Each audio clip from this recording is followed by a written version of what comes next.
I never imagined I'd be the kind of woman who would write something like this.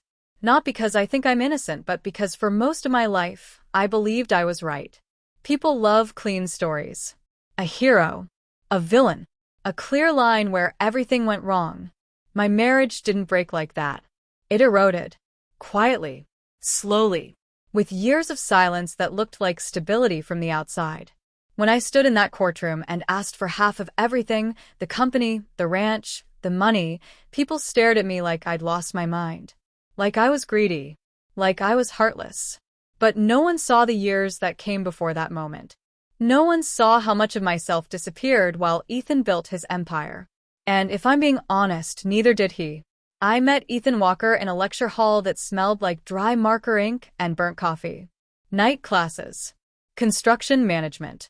He sat in the back, boots dusty, shoulders wide, notebook neat in a way that surprised me. He didn't look like the other men there. He looked like someone who worked. I was 22. Ambitious. Restless. Studying communications and dreaming of a life bigger than the one I grew up in. Ethan talked about beams and loads and foundations like they were living things. I edited his papers. He explained why buildings stood. We balanced each other. Or at least, that's what I told myself. When we married, we had nothing. A bad apartment. Cheap furniture. Shared dreams. Those early years were loud with hope. We counted nickels. We celebrated tiny wins. I framed a stupid receipt from a lumberyard for our first anniversary because it symbolized what we were building together. Back then, we meant something. The company started small. Really small. Ethan took jobs no one wanted. Driveways. Concrete patches. Debris hauling. He came home exhausted, sunburned, smelling like dust and sweat. I listened. I encouraged. I reminded him why he started. People forget this part, the invisible labor. The listening. The emotional glue. When he cried the first time he covered payroll for 10 men, I was the one sitting beside him in that truck. I held his hand while he shook. I told him he was doing something that mattered. That company didn't rise in a vacuum. It rose on sacrifices, mine included. As the years passed, the work got bigger. Steel frames. Shopping centers. Hospitals. Schools. And Ethan changed. Not in a dramatic way. In a subtle one. He became quieter. More inward. More married to the rhythm of his mornings. Coffee at 5:30. Boots by 6. Prayer for safety. Repeat. I adapted. Or rather, I shrank. Vacations disappeared. Conversations shortened. My career plans dissolved into later. I became the person who kept the home running so he could keep building. And for a long time, I told myself this was partnership. Until I realized I was living in the background of someone else's legacy. The ranch was sacred to him. Texas land. His grandfather. His father. Every story tied to dirt and wind and fences. I respected it, truly. But I was always a guest there. Never an owner. Never a priority. When the business struggled, the ranch saved him. When the business thrived, the ranch reminded him not to brag. I thought marriage worked the same way. I was wrong. The first time I noticed the shift, it wasn't emotional. It was practical. Numbers. I started asking questions. At first, they were innocent. Or at least I believed they were. How much did machines cost? How did depreciation work? What happened during slow months? Ethan answered, but something changed in his eyes. Like trust was suddenly a calculation. He didn't realize what those questions meant to me. They weren't about greed. They were about fear. Because when you wake up one day and realize everything you've built is technically someone else's, you start counting. I'd been married to him half my life. But on paper, I was nothing. No ownership. No control. No safety net. So yes, I started learning. Writing things down. Understanding the structure of his world. He called it paranoia. I called it survival. And the more I learned, the clearer something became. If this marriage ever ended, I would walk away empty-handed. After everything I'd given. Then his father died. Grief hollowed him out. He retreated further into work and silence. I tried to reach him, but grief made him unreachable and invisible to my own loneliness. That's when I met Derek. He worked with Ethan, knew the business, understood the weight of it, and more importantly, he listened. I didn't plan for anything to happen. I swear that. But emotional affairs don't announce themselves. They slip in through cracks you didn't know were load-bearing. Derek saw what Ethan didn't. How alone I felt. How invisible. How scared. And once someone names the thing you've been pretending not to feel, it's already too late. I didn't wake up one day wanting to destroy my marriage. I woke up wanting to feel chosen, wanted, valued. And yes, eventually that turned into something I can't defend. But it didn't start as betrayal. It started as neglect. By the time Ethan started watching me like I was a stranger in my own house, I was already planning my exit. Quietly. Carefully. Strategically. I met with lawyers. I learned the rules. I prepared. Because love doesn't protect you in court. Paper does. And I believed, truly believed, that half of what he built was mine. Not because I wanted revenge, but because I refused to leave with nothing. I didn't know he was preparing to. I didn't know he was moving pieces I couldn't see. I thought I was ahead of him. I thought I was smart. I thought saying, I built his life too, would be enough.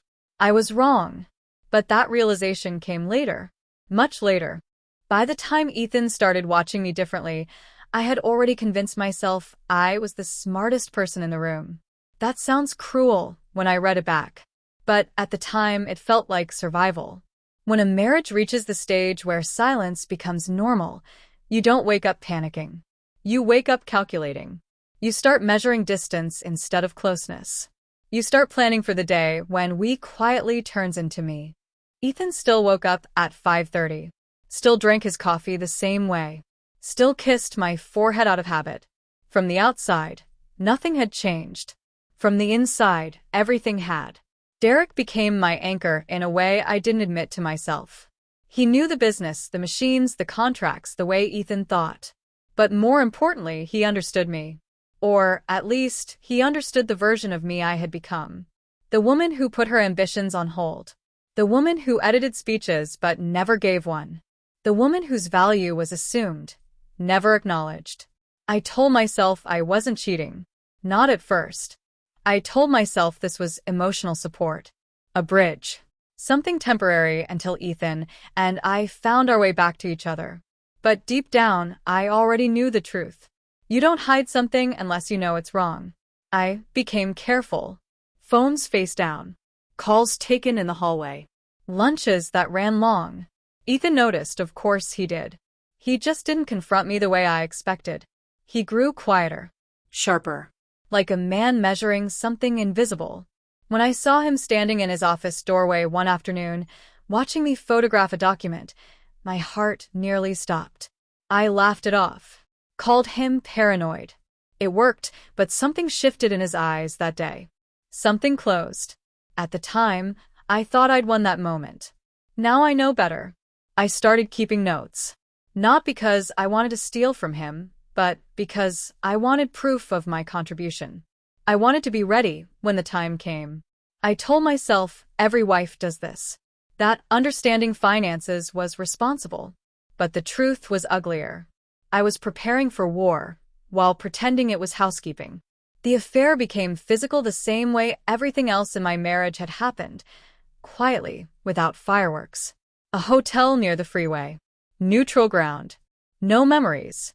No meaning. I remember staring at the ceiling afterward, not feeling guilt the way movies promised. Just a strange calm. Like I'd crossed a line that had been waiting for me. I told myself this was the last step before freedom. What I didn't realize was that I'd just stepped into a trap I couldn't see. Ethan started pulling away emotionally, but he didn't explode. That scared me more than anger would have. Men like him don't yell. They retreat. They observe. They prepare. I noticed small things. Passwords changing. Documents moving. Conversations ending faster than they used to.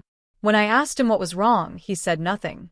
When I accused him of being distant, he said work was heavy. And I believed him because believing him meant I didn't have to face the possibility that he knew. Derek, on the other hand, grew bolder. He talked about the future, about how things should be. He told me Ethan trusted too easily, that the company could be run better, that my role in Ethan's life had been undervalued. Those words fed something hungry inside me. I started imagining a life where I wasn't just the wife, where I had power, ownership, security. Derek talked about numbers like they were promises. I listened. I met with attorneys, more than one. I learned phrases like community property and just and right. I learned how judges think, what they value, how narratives matter. They told me something that hardened my resolve. In long marriages, courts recognize non-financial contributions.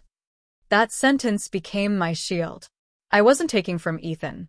I was reclaiming what I deserved. The more confident I became, the more blind I grew. I didn't see how calm Ethan had become, how careful, how unbothered. I mistook silence for weakness. I mistook restraint for ignorance. That was my biggest mistake. The night I found a manila folder in his truck, my chest tightened. I didn't open it. Didn't need to. Men like Ethan don't carry paperwork casually. But by then I was too committed to stop. Fear had already turned into momentum. I doubled down. More meetings. More documentation.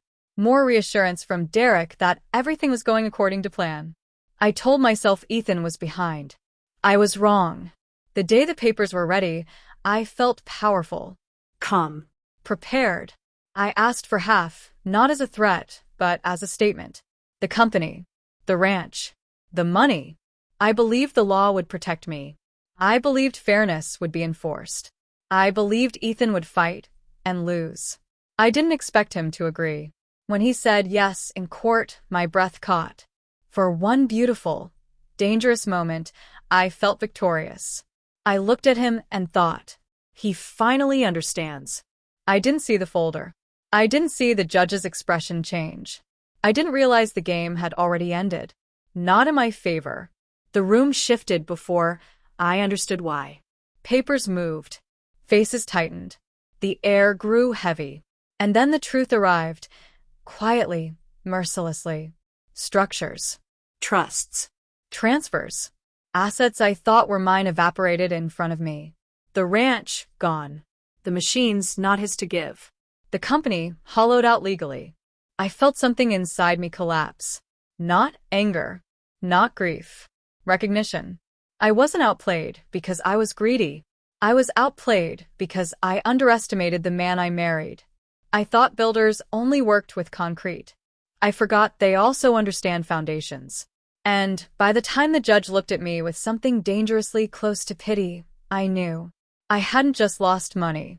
I'd lost the story I'd been telling myself for years. And the worst part?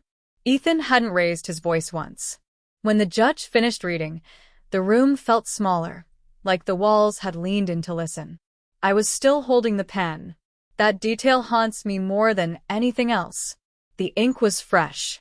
My signature sat there, slightly crooked, like my hand had known before my mind did that something irreversible had just happened. Ethan didn't look at me. Not once. He stood there with that same calm expression he wore on job sites when something went wrong but panic wouldn't fix it. The expression of a man who had already measured the damage and knew exactly how much could be salvaged. I had mistaken that calm for surrender. I understand now how dangerous that mistake was. The judge spoke slowly, deliberately, like every word had weight. Assets restructured prior to filing. Ownership legally transferred. The ranch held in an irrevocable family trust. Each sentence stripped something from me. Not just money. Certainty. My attorney leaned toward me, whispering frantically, flipping pages that suddenly meant nothing. The binder that had once felt like armor now looked thin. Useless. I kept waiting for Ethan to flinch, to react, to look at me with anger. But he didn't.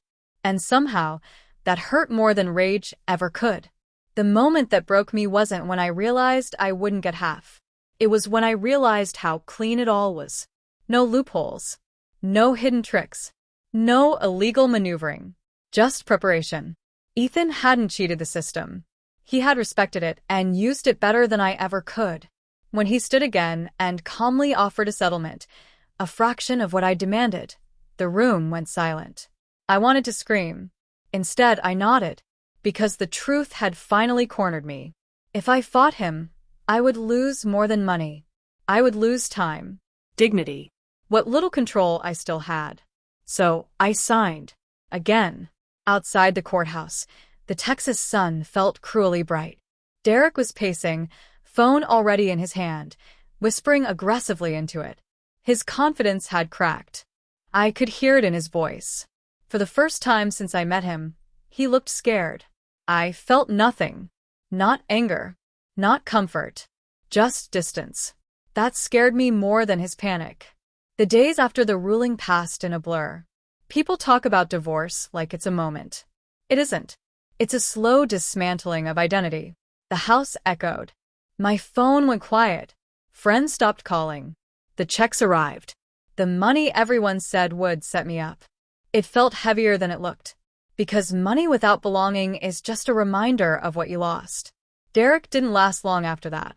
Ethan didn't fire him dramatically. There were no confrontations. No yelling. His access was revoked. His partnership dissolved. His reputation quietly collapsed. Word travels fast in industries built on trust. Clients stopped answering Derek's calls. Vendors hesitated. The man who once spoke about the future with such confidence now couldn't secure a meeting. He blamed me. Of course he did. He said Ethan had manipulated me. That the system was rigged. That I should have pushed harder. But the truth was simpler. Derek had mistaken proximity for power. And I had mistaken attention for loyalty.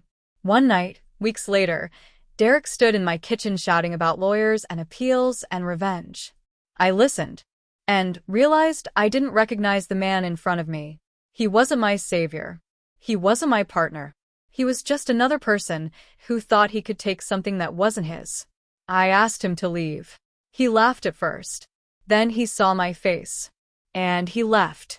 That was the last time I saw him. Ethan never contacted me again. Not once. No texts.